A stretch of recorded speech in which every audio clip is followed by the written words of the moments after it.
Hey y'all, happy Monday. So we're digging in again this week in the I Am 31 days. Of course, it's going to be a little more because we're digging in a little bit deeper. But days of looking at ourselves through the lens of our Father. And today in the book, if you're following along, we're on day 7, which is I Am a New Creation. I have enjoyed the refresher of these. You know, I don't know if we went through it last year or not, but I know we've done it several times before. But the word is still fresh and it's still good. And I've really enjoyed trying to refocus. You know, that's what it's all about. Romans 12 tells us that we are transformed by the renewing of our mind.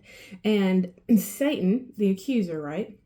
It doesn't make sense that the Father would see us in this capacity, these days that we're looking at. But because of Jesus, he does. This is how he sees us. So today, he sees us as a new creation. New. Our definition is different from one of the same category that has existed previously.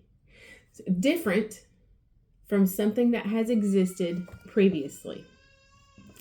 I'll admit the definition of new sounds a little odd. To me, it doesn't really make sense. That's why I read it twice, because it's one of those you want to scratch your head to just a little bit. Except that it's the perfect definition of today's how he sees me. Do you know what grafting is? Oh, this is the perfect time to be talking about grafting because it's spring. If you're unfamiliar with the process, you should look it up. It is fascinating. So taking a really big concept and squeezing it down into our 5-minute daily Devo, grafting is the process of taking a shoot or twig and uniting it to another plant, tree, or shoot in such a way that they begin to grow together. The piece being grafted is called the scion, and the piece receiving the graft is called the stalk. Once the two are united, the scion begins to receive its nutrients, its identity, and its life from the stalk into which it was grafted. This is one way hybrid plants and fruits are made. 2 different varieties grafted to produce something different from one of the same category that has existed before.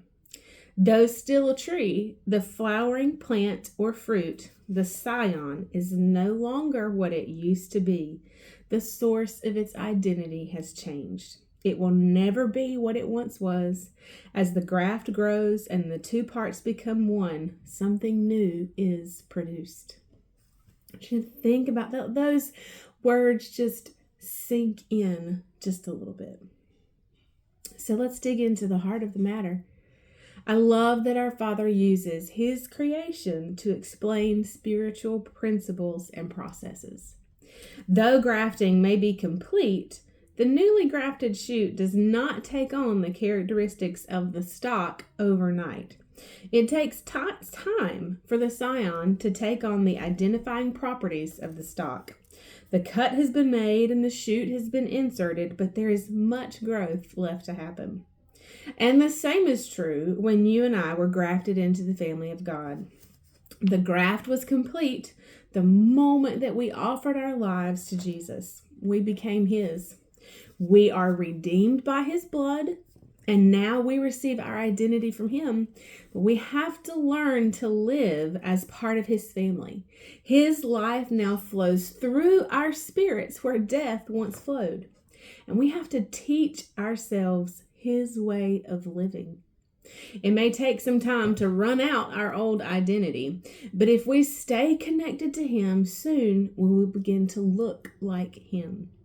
Every day we become a little more connected, just as the scion and the stalk grow together. Our source of life is drawn directly from him. Have you ever seen a blue rose? They aren't naturally blue. If you take a flower and you put it in water with food coloring, keep an eye on it for a couple of days. The flower will absorb the coloring in the water and it will change the appearance of the flower. The grafting works the same way. We absorb our new identity from Jesus. We aren't who we used to be. We look different, talk different, and we affect people differently than we did. And we're going to pick up here tomorrow. I will see you then. Bye, y'all.